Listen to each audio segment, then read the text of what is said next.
Hello everyone. आज हम करेंगे चैप्टर 7A जो रेसिप्रोकल अरेंजमेंट्स के बारे में बात करता है और ये हमारे bringing the offender any how का लास्ट पार्ट है। ठीक है, 7A जो है लास्ट चैप्टर है जो हम इस सेकेंड पार्ट में करेंगे। अब ये देखो 105A से लेकर के 105L तक एक्सटेंड करता है, जिसमें 105A में डेफिनेशंस और B में पर्सन से रिलेटेड बात की है। बाकी C से लेकर के आगे तक जो है सिर्फ प्रॉपर्टी से रिलेटेड बातें की गई हैं। तो इसका डेफिनेशन वाला पोर्शन जो है सिंपली देखो, हमें पहले इसका पर्पस पता होना चाहिए। इसका पर्पस क्या है कि इधर से उधर लोगों को भेजना है, कम्यूट करना है, या फिर प्रॉपर्टी से रिलेटेड जहाँ पे ज्यूरिसडिक्शन डिफरेंट हो। तो उसी से रिलेटेड क्या है, कॉन्ट्रैक्टिंग स्टेट है जो कि आउटसाइड इंडिया होनी चाहिए। आइडेंटिफाइंग का क्या मतलब होता है, इस्टेब्लिशमेंट ऑफ प्रूफ। ठीक है, आइडेंटिफाई करोगे किसी प्रॉपर्टी को, किसी पर्सन को, तभी ना उसको इधर से उधर भेजोगे। नेक्स्ट इसके बाद सी में है proceeds of crime, C for crime. ठीक है, प्रोसीड्स ऑफ क्राइम के बारे में याद रख लेना कि कोई भी प्रॉपर्टी जो है डिराइव्ड या फिर ऑब्टेन्ड होती है डायरेक्टली और इनडायरेक्टली, कैसे, रिजल्ट ऑफ क्रिमिनल एक्टिविटी से। ठीक है, देन डी में इसमें प्रॉपर्टी के बारे में बात की गई है, डी। ठीक है, means property and assets of every descriptions. ठीक है, नेक्स्ट इसके बाद ई में बात होती है ट्रेसिंग। ट्रेसिंग और आइडेंटिफाइंग का मतलब आप लोग समझ लेना। आइडेंटिफाई जो है वो प्रूफ स्टैब्लिश करना, और ट्रेसिंग का मतलब होता है डिटरमाइनिंग द नेचर, सोर्स। ठीक है, ट्रेस करना यानी कि उसके पीछे तक जाना।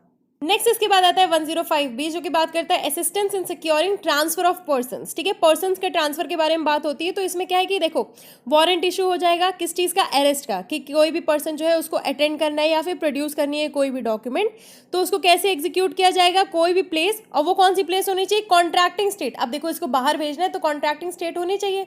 और फिर वो वारंट क्या किया जाएगा, सेंड कर दिया जाएगा in duplicate in such form to such court. ठीक है, उस कोर्ट को भेज दिया जाएगा, मजिस्ट्रेट या फिर जज को भेज दिया जाएगा जो भी उसके अथॉरिटी में होंगे।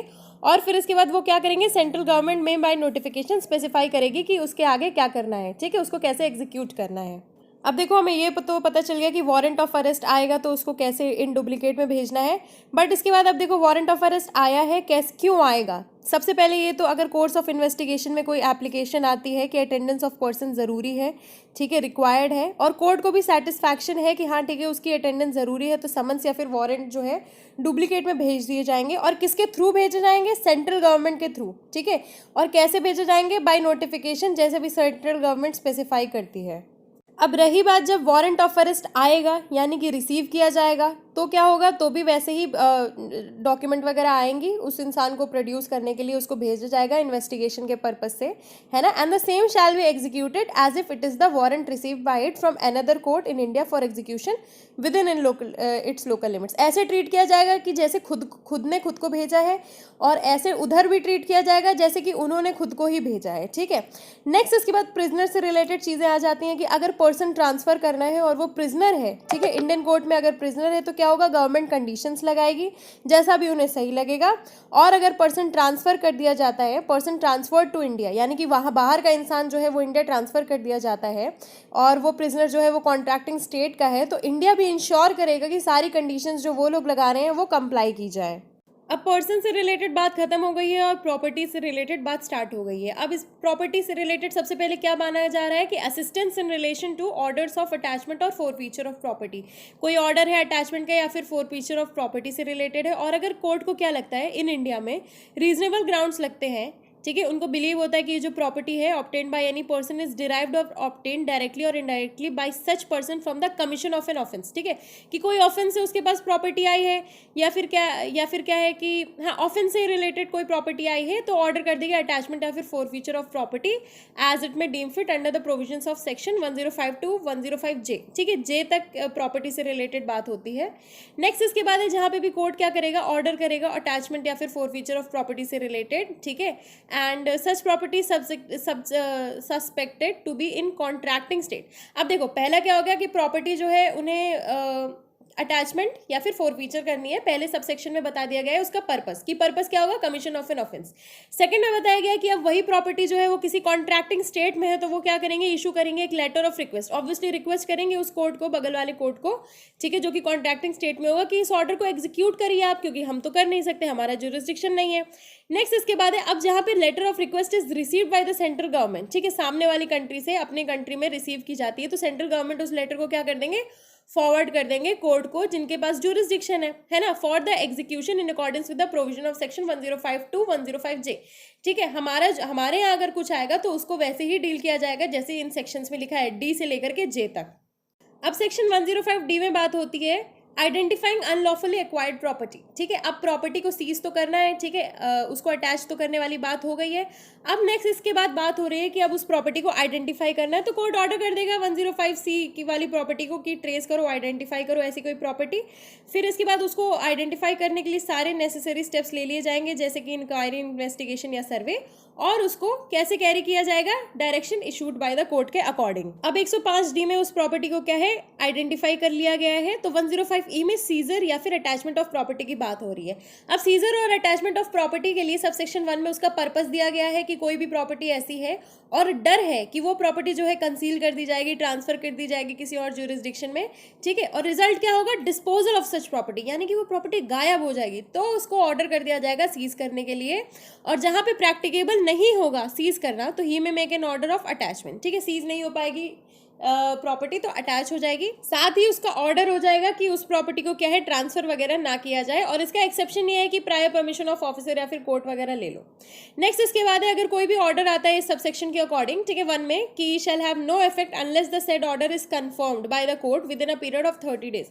अब अगर ऐसा कोई ऑर्डर आ गया तो उसको कंफर्मेशन चाहिए किसकी, कोर्ट से। अब देखो 105 ई में प्रॉपर्टी आ गई है आपके पास, और एफ में क्या हो रहा है, अब उस प्रॉपर्टी को मैनेज तो करना ही पड़ेगा, ठीक है। मैनेजमेंट ऑफ प्रॉपर्टी सीज्ड और फोरफीटेड अंडर दिस चैप्टर। तो कौन मैनेज करेगा, डीएम, डिस्ट्रिक्ट मजिस्ट्रेट करेगा उस एरिया का, या फिर कोई भी ऐसा ऑफिसर जो कि अपॉइंटेड होगा डीएम के द्वारा। अब वो क्या करेंगे, to perform the functions of an administrator. तो एडमिनिस्ट्रेटिव जॉब कौन सी होती है, आईएएस, डिस्ट्रिक्ट मजिस्ट्रेट एडमिनिस्ट्रेट करेंगे, ठीक है। अब जो एडमिनिस्ट्रेटर है, जिनको अपॉइंट किया गया है, वो क्या करेंगे, मैनेज करेंगे प्रॉपर्टी, रिसीव करेंगे रेम्यूनरेशंस वगैरह जितनी भी आएंगी, और एडमिनिस्ट्रेशन क्या करेंगे, सारे मेजर्स लेंगे, सेंट्रल गवर्नमेंट जैसे भी उनको बोलेंगे कि अपनी प्रॉपर्टी को एडमिनिस्टर करना है जैसे, वैसे सारे मेजर्स लेंगे। अब 105G समझने के लिए वापस चलते हैं FE को क्रॉस करके D में। D जो की बात करते हैं अनलॉफुली एक्वायर्ड प्रॉपर्टी के बारे में, जहां पे सीजर अभी तक नहीं हुआ है। इसमें है कि इंक्वायरी, इन्वेस्टिगेशन, सर्वे के रिजल्ट के बाद अगर कोर्ट को ऐसा लगता है कि प्रॉपर्टी जो है वो प्रोसीड्स ऑफ क्राइम है, तो नोटिस सर्व कर देंगे, ठीक है।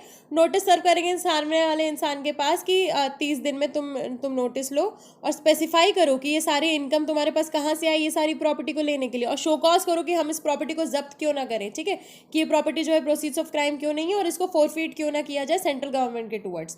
नेक्स्ट इसके बाद है, जहाँ पे भी नोटिस आता है इस ऐसे पर्सन को किसी प्रॉपर्टी से रिलेटेड, ठीक है, as being held on behalf of such person by any other person, a copy of notice shall also be served upon such other person. किसी और के नाम पे आपने कर रखा है तो उसको भी आप क्या करोगे, नोटिस दोगे। नेक्स्ट इसके बाद है 105H जो कि forfeiture of property in certain cases के बारे में बताता है। पहला केस तो ये है कि तुम्हें शोकॉज करने को बताया गया था, 30 दिन के अंदर बुलाया गया था कि शोकॉज करो कि प्रोसीड्स ऑफ क्राइम नहीं है, और तुम नहीं आते हो तो एक्स पार्टे डिसीजन दे दिया जाएगा कि इस प्रॉपर्टी को फोरफीट करो। सबसेक्शन 2 में ये बात की गई है कि जहां पे कोर्ट सेटिस्फाइड है कि ये प्रॉपर्टी जो है ये प्रोसीड्स ऑफ क्राइम है, तो इस प्रॉपर्टी को क्या करो, फोरफीट कर दो, ठीक है। नेक्स्ट इसके बाद क्या है, देखो जहां पे भी कोर्ट क्या करता है, रिकॉर्ड्स करता है, उसको फाइंडिंग रिकॉर्ड करता है कोई भी, तो वो प्रॉपर्टी भी क्या हो जाएगी, दैट विल स्टैंड फोरफीटेड, ठीक है। नेक्स्ट इसके बाद इसका जो सबसेक्शन 4 है वो एक बार आप लोग पढ़ लीजिएगा, वो किस चीज से रिलेटेड है, कंपनी से रिलेटेड है, कंपनीज एक्ट 1956 से रिलेटेड है। अब फोरफीचर से रिलेटेड जी और एच में बात हो गई है, और आई में बात होगी fine in Leo of forfeiture, जहां पे भी कोर्ट क्या करता है, डिक्लेरेशन दे देता है कि ये प्रॉपर्टी जो है इट विल स्टैंड फोरफीटेड, तो ऑर्डर कर देगा एक ऑप्शन कि आप पे कर दो fine in Leo of forfeiture, ठीक है। नेक्स्ट इसके बाद जहां पे भी पर्सन अफेक्टेड है और वो फाइन पे कर देता है सबसेक्शन 1 के अंडर, तो उसको अलाउ कर दिया जाएगा, कोर्ट क्या कर देगा, ऑर्डर कर देगा revoke the declaration of forfeiture हटा दिया जाएगा इस पे। नेक्स्ट इसके बाद है कि अगर फोरफीचर का ऑर्डर आ जाता है और प्रॉपर्टी ट्रांसफर कर दी जाती है, तो उस ट्रांसफर को क्या बोला जाएगा, नल एंड वॉइड बोला जाएगा। इसके बाद के में बताया गया है कि procedure in respect of letter और ऑफ रिक्वेस्ट किसको भेजा जाएगा, कॉन्ट्रैक्टिंग स्टेट को भेजा जाएगा, और कैसे भेजा जाएगा, जैसा भी सेंट्रल गवर्नमेंट मैनर प्रोवाइड करते हैं वैसे भेजा जाएगा। नेक्स्ट वाला सेक्शन भी कुछ सिमिलर बात करता है कि सेंट्रल गवर्नमेंट अपने ऑफिशियल गैजेट में ही डायरेक्ट करेंगे, कंडीशंस, एक्सेप्शंस, क्वालिफिकेशंस वगैरह बताएंगे। तो इसी के साथ हमारे ये चैप्टर कंप्लीट होता है। आई होप आपको ये अच्छा लगा हो, और अगर अच्छा लगा तो please do like, share and comment, and also please do subscribe this channel.